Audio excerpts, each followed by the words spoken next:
ఇదో రాష్ట్ర ప్రభుత్వమా? ఇక్కడ ప్రభుత్వం ఉందా? నిద్రపోతున్నారా? ఇంతసేపు రియల్ ఎస్టేట్ దందా తప్ప ఇంకోటి లేదా?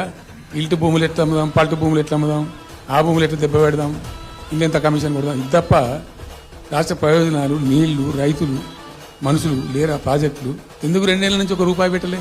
ఎందుకు ఒక తట్టడి మట్టి తీయలే? ఎవరు నిరోధించిన మిమ్మల్ని? ఎవరు అడ్డుపడ్డారు? మీకు ఎవరు కట్టేసారు మీ కాలను? అటు పైసా పనిచేయరు, నిష్క్రియాపరత్వంగా ఉంటారు. ఈ డిపిఆర్ పంపిస్తే సపోర్ట్ చేయరు. ఇలా చివరికి 45 చేయించడం రాస్తారు. అంటే ఏం కాబోతుంది? ఎవరో ఒత్తిడి ఉంది దీని వెనుక?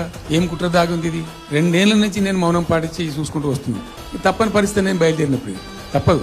అటు కేంద్రాన్ని ఎక్స్పోజ్ చేస్తాం, ఇటు రాష్ట్రాన్ని ఎండగడతాం ప్రజల మధ్యలో. ఖచ్చితంగా ఇలా మొత్తం విస్తారంగా మాట్లాడినాం, చర్చించినాం. చాలా పెద్ద ప్రజా ఉద్యమానికి శ్రీకారం చుడతాం.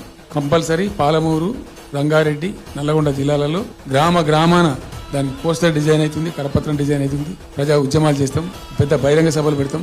నేను స్వయంగా అటెండ్ అవుతున్న బహిరంగ సభలకు. ప్రజాక్షేత్రంలో ప్రభుత్వం యొక్క నిష్క్రియాపరత్వాన్ని ఎండగడతాం. ఇప్పుడు వాయిస్ అయితే తెలంగాణకు, మరి తెలంగాణకు ఉన్న ప్రభుత్వం మాట్లాడకపోతే ఇంకెవరు మాట్లాడాలి? మాకు 2 బాధ్యతల్ని.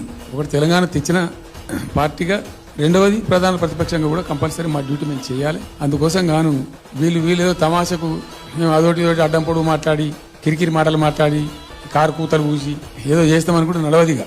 ఏళ్ళ దాకా వేరే కథ, రేపటి నుంచి వేరే తోలు తీస్తాం. ఎక్కడికక్కడ ప్రజలు ఖచ్చితంగా ఎక్కడికక్కడ నిలబెట్టే ప్రయత్నం చేస్తాం. అడుగున చెక్ చేస్తాం, ప్రతి విషయంలో చెక్ చేస్తాం.